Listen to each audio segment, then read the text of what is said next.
Ундрмаа хэмээх нэгэн гишүүн би нэг их олны өмнө үг хэл самбагнаад байдаггүй ч нэг удаа харин архины халуунаар гин алдаж ордон дотор согтуу манаргаж яваад нөгөө камерт өртчөөгүй юу? Түүнийгээ болох гэж байж бас үг алдаж би архи уудаггүй вино буудаг хоон хэмээн олны илгийг авах шахсан юмдаг. Вино буюу дарсан архины төрөл багтдаггүй хэмээн бодож явдаг банкны эзэн хүндэ тэр ундрмаа. За харин дуугаа хүний доотхон нойтон гэчим энд боллоо. Бид бүхэн 950 сая ганц нэг кан тэрбум төгрөгийг тойрон шуугилдаж байхад бүгд бүтэн 300 гаруй тэрбум төгрөгийг ганцхан гишүүн аваад зохицуулчихсан баримт олон нийтийн сүлжээнд дэлгэглээ. Баасан живэн отгон гэсэн хаяг дээр нийтлсэнийг үзвэл гишүүн ундрмаагийн хувийн хөрөнгө олох Капитал банк эрүүл мэндийн даатгалын сангийн 131 тэрбум, нийгмийн даатгалын сангийн 109 тэрбум, мөнөөхөн жидүү буюу жижиг дунд үйлдвэрийг дэмжих сангийн 52 тэрбум, хөгжлийн банкны 51 тэрбум, Жайка төслийн 12 тэрбум, хөдөлмөр эрхлэлтийг дэмжих сангийн 7.6 тэрбум, нийт 362.6 тэрбум төгрөгийг эргэлүүлсэн гэжээ. 362 тэрбум 600 сая төгрөг шүү дээ. Энэ Капитал банкыг нэг хэсэгтээ дампуурч байгаа хэмээн шүү гэсэн. Технэ татвар төлөгчдийн 360 гаруй тэрбум төгрөгийг татан авч хүүлэн эргэлдүүлээд байгаа юм биш байз. Тэр тусмаа бага орлоготой иргэдэд зориулан тараах ёстой хүү баг хугацаа урттай зээлийг банкны хүүгээр эргэлдүүлж гууж бусаар мөнгө унгаа ашиг олдог юм биш үү? Харин Капитал банкны вебсайт руу орж үзвэл олон янзын зээлийг санал болгосон байх ба жижиг дунд үйлдвэрийг дэмжих сангийн 52 тэрбум төгрөгийг байршуулсан болохоор зориуд ажлын байр нэмэгдүүлэх төслийн зээл гэж юмруу орж үзлээ. Гэтэл тэрхүү зээлийн журамд 10 хүртэлх сая төгрөгийг сарын 0.85% буюу жилийн 10.2% хүүтэйгээр зээлэх боломжтой гэх ба авах гэж буй зээлийн 0.5-аас 1% шимтгэлийг зээл судалсан хэмээн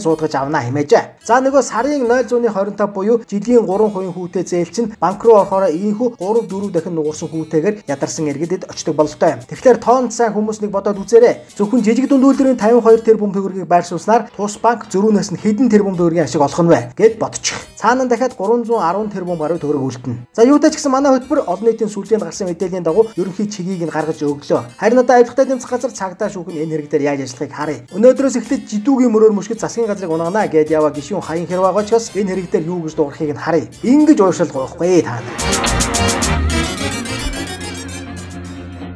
Бид асаач чадсан. Унтраач